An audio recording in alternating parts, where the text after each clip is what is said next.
வணக்கம். ஐயா சு. வெங்கடேசன் அவர்கள் எழுதிய வீரயுக நாயகன் வேல்பாரி பகுதி 5. தனது நினைவில் இல்லாத ஒரு நாளைப் பற்றி கேள்விப்பட்ட கணத்திலிருந்து கபிலர் சற்றே அதிர்ந்து போயிருந்தார். நீலன் அவர் அருகில்தான் உட்கார்ந்திருந்தான். அவனிடம் பேச கபிலரின் மனம் விரும்பினாலும் அவரது எண்ணங்கள் முழுவதும் கைதவறிப்போன நினைவுக்குள்தான் இருந்தன. நீலன் எழுந்தான்.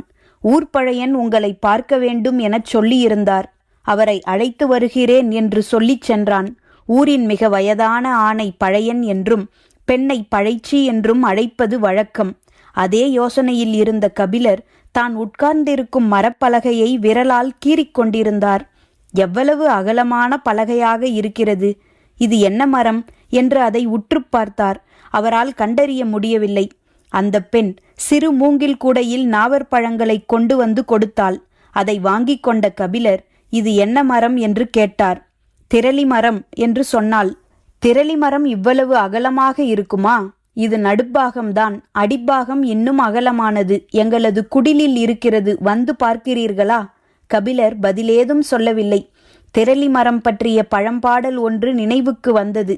தன் மனைவி உடன் இருந்தாலும் அழகியை நேசிக்க எந்த ஆணும் தவறுவது இல்லை. அதே போல சேர, சோழ, பாண்டிய வேந்தர்கள் மூவரும் தங்களுக்கு என தனித்த மரங்களை அரச சின்னங்களாக கொண்டிருந்தாலும் மூவருக்கும் பிடித்த மரமாக திரளி மரமே இருக்கிறது என்று சொல்கிறது அந்த பாடல். அதற்கு காரணம் யவன வணிகத்தின் திறவுகோலாக திரளி இருப்பதுதான். யவன நாட்டோடு வணிகத் தொடர்பு உருவாகி பல தலைமுறைகள் உருண்டோடிவிட்டன. இன்று அது உச்சத்தில் இருக்கிறது. இந்த வணிகத்தில் பெரும் செல்வமாக யவனர்கள் கருதுவது மிளகைத்தான். கருத்து சிறுத்த அந்த தானியத்துக்காக யவனர்கள் எந்த விலையும் கொடுக்க தயாராக இருக்கின்றனர். யவன கப்பல்களை தமிழ் நிலத்தின் துறைமுகங்களை நோக்கி இழுத்து வருவது மிளகுதான். பெரும் மதில் போல் கடலில் மிதந்து கொண்டிருக்கும் யவன கப்பல்களில் மிளகை ஏற்ற கரையில் இருந்து ஒற்றை அடிமரத்தாலான தோணியில் எடுத்துச் செல்வார்கள். அந்த தோணி திரளி மரத்தால் ஆனது. துறைமுகங்களில் நிற்கும் திரளி மரத் தோணிகளே மிளகு வணிகத்தின் குறியீடாக மாறின. வணிகர்கள் கடலில் மிதக்கும் கப்பல்களை எண்ணுவதை விட கரையில் மிதக்கும் திரளி மரத் தோணிகளை எண்ணியே செல்வச் செழிப்பை மதிப்பிடுகின்றனர். பெரும் பானையில் இருக்கும் உணவை அள்ளிப்போடும் அகப்பையை கொண்டு அளவிடுவதைப் போல யவன வணிகர்களுக்கு இப்போது எல்லா கணக்குகளும் மிக தெளிவு. நூற்றாண்டுகளுக்கும் மேலாக சிறந்து விளங்கும் இந்த வணிகத்தை அவர்கள் துல்லியமான கணக்குகளின் மூலமே அளவிட்டனர். தேர்ந்த மாலுமிகளால் செலுத்தப்படும் கப்பல்கள் 40 இரவுகளும் 40 பகல்களும் கடக்கும் தொலைவை கொண்டுள்ளது மேலை கடற்கரை என்பது அவர்களின் கணக்கு. திரளியை திரோசி என்றே அவர்கள் உச்சரித்தனர். பேரியாறு, காவிரி, பொருணை என 3 நதிகளின் முகத்துவாரத்தில் இருந்த மூவேந்தர்களின் துறைமுகங்களில் எத்தனை டிரோசிகள் நிற்கின்றன என்ற கணக்குகள் நைல் நதிக்கரை நகரத்தில் எழுதி பாதுகாக்கப்பட்டன. நீலக்கடலுக்கு அப்பால் விரிந்து கிடக்கும் நாடுகளை வணிகமே இணைத்தது. அதுவே வரலாற்றை உந்தி தள்ளியது. யவனர்கள் தங்களுக்கு தேவையான முத்தும் மிளகும் நவரத்தினங்களும் செழித்து கிடக்கும் பூமியாக தமிழ் நிலத்தை கண்டனர். அழகின் பித்தர்கள் கூடி வாழும் செல்வ வளம் மிக்க நாடாக யவன தேசத்தை தமிழ் வணிகர்கள் அறிந்து வைத்திருந்தனர். இரு நாட்டு வணிகர்களும் அரசியல் சதுரங்கத்தில் முன்பின் காய்கள் நகர்வதற்கு காரணமாக இருந்தனர். வணிகமே வரலாற்றின் போக்கை தீர்மானிக்கிறது. இந்த கருத்தோடு தொடக்க காலத்தில் கபிலருக்கு உடன்பாடு இல்லை. ஆனால் கடந்த 20 ஆண்டுகளாக தனது கண்முன்னால் நடக்கும் அரசியல் சூழ்ச்சிகளை அறிந்த பிறகு அவர் தனது கருத்தை மாற்றிக்கொண்டார். கடல் கடந்து நடக்கும் இந்த பெரும் வணிகம்தான் பேரரசுகளை விடாமல் இயக்குகிறது. 60 வயதை கடந்துவிட்ட குலசேகர பாண்டியனுக்கு தேரலை ஊற்றி கொடுக்க ஒரு கிளாசரீனா தேவைப்படுகிறாள். கடற்பயணத்தின் தொலைவும் கப்பல்களில் ஏற்றப்படும் பொருட்களும் பெருக்கெடுக்கும் லாபமும் கணக்குகளால் கண்டறியப்பட்டபடி இருக்க வணிகமும் கணிதமும் பேரரசுகளின் இரு கண்களாகின. மழை கொட்டி முடித்த ஒரு நண்பகல் நேரத்தில் கொற்கை துறையில் நின்ற கபிலர் கொந்தளிக்கும் கடல் அலையை பார்த்து கொண்டிருந்தார். அப்போது அவரை கடந்து போன யவன வணிகர்கள் டிரோசியை பற்றி பேசியபடி சென்றனர். திரளியை யவனர்கள் இப்படித்தான் உச்சரிக்கின்றனர் என்பதை கபிலர் அன்றுதான் கேட்டு அறிந்தார். பெரும் வணிகத்தின் திறவுகோலாக இருக்கும் திரளி இங்கு படுத்து உறங்கும் பலகையாக கிடக்கிறது. அதுவும் இவ்வளவு அகலமான திரளிமரம் செல்வத்தின் பெரும் குறியீடு அல்லவா? எண்ணங்கள் எங்கெங்கோ ஓடியபடி இருக்க விரல் நகத்தால் திரளி மரத்தின் மீது அழுத்தி கோடு போட முயற்சித்து கொண்டிருந்தார் கபிலர். அப்போது நீலன் ஊர்பழையனை அழைத்து வந்தான். அவரது உயரமே கபிலரை ஆச்சரியப்பட வைத்தது. சுருங்கி மடிந்திருக்கும் தோள்தான் வயோதிகத்தை சொன்னது. மற்றபடி நெடும் உயரம் கொண்ட அந்த மனிதரின் கை எலும்புகள் உருட்டுக்கட்டைகளைப் போல இருந்தன. அடர்த்தியற்ற நரைமுடியை பின்னால் முடிச்சிட்டிருந்தார். அவரது உடல் முழுவதும் தழும்புகள் திட்டு திட்டாக இருந்தன. எத்தனை ஈட்டிகளுக்கும் அம்பு முனைகளுக்கும் தப்பி பிழைத்த உடல் இது! இவ்வளவு வயதான ஆண்களை இப்போது எல்லாம் பார்ப்பதே அரிதாகிவிட்டது. பழையன் வந்து திரளி மரப் பலகையில் கபிலருக்கு பக்கத்தில் அமர்ந்தார். நீலன் நின்று கொண்டிருந்தான். தசைப்பிடிப்பு இன்று சரியாகிவிடும், நாளை நீங்கள் நடக்கலாம் என்றார் பழையன். கபிலருக்கு அப்போதுதான் தசைப்பிடிப்பு நினைவுக்கு வந்தது.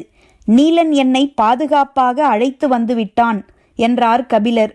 சிறுவன், இன்னும் பக்குவம் போதாது. நாகக்கிடங்கின் ஆபத்தை அவன் உணரவில்லை என்றார் பழையன். ஆற்றைச் சுற்றி வந்து சேர்வது முடியாது என்பதால் அப்படி செய்ததாக சொன்னான் என்றார் கபிலர். சுற்றி வந்து சேர முடியாமல் போகலாம், ஆனால் உயிரோடு வந்து சேர வேண்டும் அல்லவா? கபிலர் நீலனை பார்த்தார். இளைஞர்களின் துணிவை பெரியவர்களால் ஏற்றுக்கொள்ள முடிவது இல்லை. அதற்காக இளைஞர்கள் கவலை கொள்வது இல்லை. நீலன் கவலைப்படாமல் தான் நின்று கொண்டிருந்தான். ஆனாலும் பழையனின் வார்த்தைகளுக்கு முன் பணிவு கொண்டு நின்றான். நாவற்பழம் பழையனுக்கு மிகவும் பிடிக்கும். எனவே இந்த வசவு வேகமாக முடிவுக்கு வரும் என அவனுக்கு தெரியும். ஏன் பழத்தை எடுக்காமல் இருக்கிறீர்கள்? எடுத்து உண்ணுங்கள் என்று கபிலருக்கு அருகில் கூடையை நகர்த்தினார் பழையன். கூடையில் இருப்பது காட்டில் பல்வேறு நாவல் மரங்களில் இருந்து பறித்த பழங்கள். ஒவ்வொரு நாவற்பழத்துக்கும் ஒவ்வொரு வகையான சுவை உண்டு. எந்த நாவற்பழத்தை முதலில் எடுத்து உண்ண வேண்டும் என்பதில் இருந்து தொடங்குகிறது காடு பற்றிய அறிவு. புதிதாக எவராவது வந்தால் அவர்களுக்கு கூடை நிறைய நாவற்பழத்தை தருவது விருந்தோம்பல் மட்டுமல்ல, காடு பற்றிய அவர்களது அறிதலை அளத்தலும் தான். எடுத்து சாப்பிடுங்கள் என்று பழையன் கூடையை கபிலரிடம் தள்ளிய போது கபிலர் முதற் பழத்தை எடுத்து வாயில் போட்டார். அதிலிருந்தே தெரிந்துவிட்டது காடு பற்றி அவருக்கு எதுவும் தெரியாது என்று. காடற்ற மனிதனை காட்டுக்குள் அழைத்து வந்திருக்கிறாய் என்று நீலனை முறைப்பதைப் போல் இருந்தது பழையனின் பார்வை. சரி, இனி நாம் விளையாட வேண்டியதுதான் என்று முடிவு செய்தார் பழையன். நீலனின் கண்கள் அவர் தேர்ந்தெடுக்கப் போகும் பழத்தின் மீது இருந்தது. அவர் உட்கார்ந்த கணத்தில் தனக்கான பழத்தை தேர்வு செய்திருப்பார் என நீலனுக்கு தெரியும். ஆனாலும் அவர் இன்றைய விளையாட்டை எதிலிருந்து தொடங்கப் போகிறார் என்பதை அறிய ஆவலோடு இருந்தான். ஆனால் கண்ணிமைக்கும் நேரத்தில் பழையன் முதற் பழத்தை எடுத்து வாயில் போட்டுவிட்டார். நீலனால் அவர் எந்த பழத்தை எடுத்து வாயில் போட்டார் என்பதை கவனிக்க முடியவில்லை. கபிலரின் கண்களும் பழையனின் விரல்கள் மீதுதான் இருந்தன. மடிப்புகள் அலையலையாக இறங்கி கருமை ஏறி இருக்கும் விரல்கள். நகம் பிளவுண்டு உலர்ந்திருந்தது. தோளின் வழியே கனிந்து வழிந்து கொண்டிருந்தது வயோதிகம். கபிலர் கேட்டார், உங்களின் வயது என்ன பெரியவரே? மென்ற நாவற்பழக் கொட்டையை இடது உள்ளங்கையில் துப்பியபடி பழையன் சொன்னார், 97. கபிலர் ஆச்சரியத்தோடு அவரை பார்த்தார். நீலனின் கண்கள் அதைவிட கவனமாக அவரது விரல்களை பார்த்து கொண்டிருந்தன. அவர் பதில் சொல்வதற்குள் அடுத்த பழத்தை எடுத்து வாயில் போட்டார். இப்போது அவன் கண்டுபிடித்தான். அவர் கையில் எடுத்தது நரிநாவல். இது துவர்ப்பை உச்சத்துக்கு கொண்டு போகும். அப்படியென்றால் இதற்கு முன்னால் அவர் எடுத்து வாயில் போட்டது வெண்ணாவலாகத்தான் இருக்கும். அதற்குத்தான் புளிப்பு அதிகம். மொத்த வாயையும் உச்சு கொட்ட வைத்து விழுங்கும் எச்சிலின் வழியே பேராவலை அது தூண்டும். அதற்கு அடுத்து நரிநாவலை எடுத்து தின்றால் தூக்கலான துவர்ப்பு முற்றிலும் வேறு ஒரு சுவையை கொடுக்கும். ஆனால் இதில் முக்கியமானது அடுத்து எடுக்கப் போவதில்தான் இருக்கிறது. பழையன் எந்த பழத்தை எடுத்து சுவையின் பாதையை எப்படி அமைத்து கொள்ளப் போகிறார் என்பதை அறிய ஆர்வத்தோடு இருந்தான் நீலன். கபிலர் விடுபடாத ஆச்சரியத்தின் வழியே கேட்டார், எப்படி இவ்வளவு துல்லியமாக வயதை சொல்கிறீர்கள்? நரிநாவலில் சதையை விட அதன் கொட்டையை அசை போட்டு மெல்லுவதில்தான் சுவை இருக்கிறது. அதன் மேல் தோல் கழற கழற சுவை உச்சத்துக்கு செல்லும். தப்பி தவறி சற்றே அழுத்தி கடித்து கொட்டையை உடைத்து விட்டால் அவ்வளவுதான். உள்ளே இருக்கும் பச்சை நிற பருப்பின் கசப்பு இருக்கிறதே, அது நாக்கையே கழற்றி போட்டாலும் போகாது. குறைந்தது 3 மாதங்களுக்காவது காரி துப்பிக்கொண்டே இருக்க வேண்டியதுதான். எனவே நரிநாவலை தின்னும்போது மிக கவனமாக தின்ன வேண்டும். தந்திரத்தோடு அதன் கொட்டையின் மேல் பகுதியை கடித்து சுவைக்க வேண்டும். பழையன் வாயில் நரிநாவலை ஒதுக்கி வைத்திருக்கும் போது கபிலர் இப்படி ஒரு கேள்வியை கேட்டுள்ளார். எப்படி பதில் சொல்கிறார் பார்ப்போம் என்று ஆவலோடு இருந்தான் நீலன். எத்தனை கேள்விகளை பார்த்தவர் பழையன், அவருக்கு தெரியாதா நரிநாவலை என்ன செய்ய வேண்டும் என்று? தாடையின் ஒரு பக்கவாட்டில் இருந்து மறு பக்கவாட்டுக்கு நரியை பக்குவமாக அணைத்து ஓடவிட்டு கொண்டிருந்தார். துவர்ப்பின் சாறு உள்நாக்கில் இறங்கிக் கொண்டிருந்தது. கண்களாலேயே கபிலரை பொறுத்திருக்கச் சொன்னார். என்னென்ன வித்தைகளை காட்டுகிறான் கிழவன் என ஆச்சரியத்துடன் பார்த்து கொண்டிருந்தான் நீலன். நன்றாக மென்ற கொட்டையை இடது உள்ளங்கையில் துப்பிவிட்டு கபிலரை பார்த்து, என்ன கேட்டீர்கள் என்றார் பழையன். வயது 97 என்று எப்படி துல்லியமாகச் சொல்கிறீர்கள் என்று மீண்டும் கேட்டார் கபிலர். பழையனின் கைவிரல்கள் கூடையில் இருக்கும் பழங்களை கிளறி 3 பழங்களை எடுத்தன. நீலன் அவர் எதை எடுத்திருக்கிறார் என உற்று பார்த்தான். உள்ளங்கை சற்றே மூடியிருந்ததால் சரியாக தெரியவில்லை. பழையன் கபிலரை பார்த்து, மேல்மலையில் இருக்கும் குறிஞ்சி செடியில் 2வது கணுவில் பூ பூத்திருக்கும் போது நான் பிறந்ததாக என் தாய் சொன்னாள். கடந்த ஆண்டு அந்த செடியில் 10வது கணுவில் பூ பூத்திருந்தது என்றார். சொல்லி முடித்ததும் தனது கையில் உள்ள பழங்களை வாயில் போட்டார். அப்போதுதான் நீலன் கவனித்தான், 2 நீர் நாவலும் 1 கொடி நாவலும் அதில் இருந்தன. துவர்பேரிய வெற்றிலையில் சுண்ணமும் தெக்கம்பாக்கையும் சேர்ப்பதைப் போலத்தான் இது. இந்த சேர்மானம் தரும் சுவைக்கு அளவு இல்லை. துவர்ப்பை அதன் முனையில் தட்டிவிட்டு வேறு ஒன்றாக்கும். கனிகளின் சுவையை நாம் எந்த வழியில் எந்த சேர்மானத்தோடு அழைத்துச் செல்கிறோம் என்பதுதான் முக்கியம். ஒவ்வொரு வழிக்கும் ஒவ்வொரு விதமான வாசமும் வண்ணமும் உண்டு. பழையன் துவர்ப்புக்கு அடுத்து சிறுநாவலை எடுத்து இலங்காரத்தோடு முடிப்பார் என்றுதான் நீலன் நினைத்தான். ஆனால் அவரோ சட்டென வேறு ஒரு சுவைக்கு தவ்வி குதித்து விட்டார்.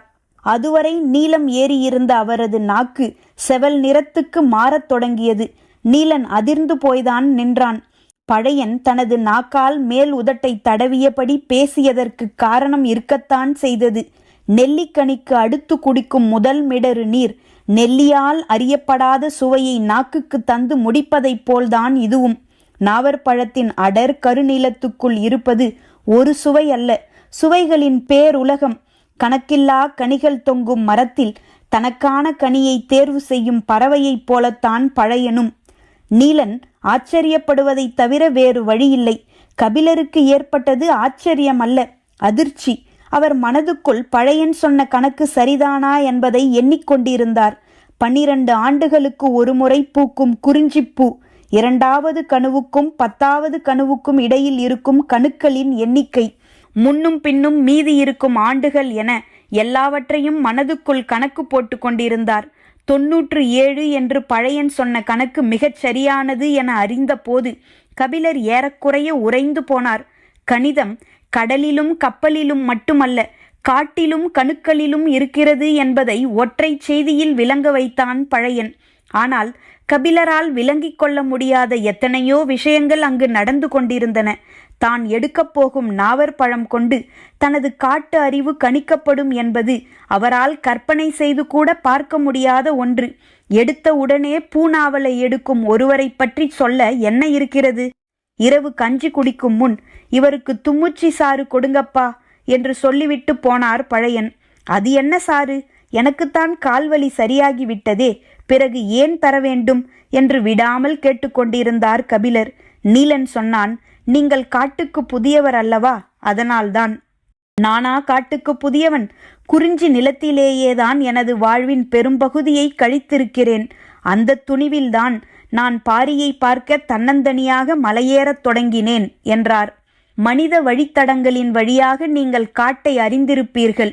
இது மனித வாசனை படாத காடு. ஒளி விழாத இடத்துக்குள் நுழைந்து செல்ல வேண்டும்.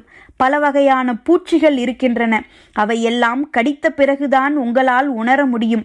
அதன் பின்னரும் உணர முடியாத பூச்சிகள்தான் இந்த காட்டில் அதிகம். எனவே இதை குடித்தால் மட்டுமே நல்ல உடல்நிலையோடு மலைக்கு மேல் செல்ல முடியும். தற்காப்புக்கு மிக தேவை. நீலன் சொல்லிவிட்டு போன சிறிது நேரத்தில் அந்த பெண் சிறு குவளையில் சாறு கொண்டு வந்தாள். அதை குடிக்கும்போதுதான் கபிலருக்கு தோன்றியது, மூவேந்தர்களாலும் பாரியை நெருங்க முடியாது என்று பாணர்கள் மீண்டும் மீண்டும் பாடுவதன் அர்த்தம். பாரி வருவான்.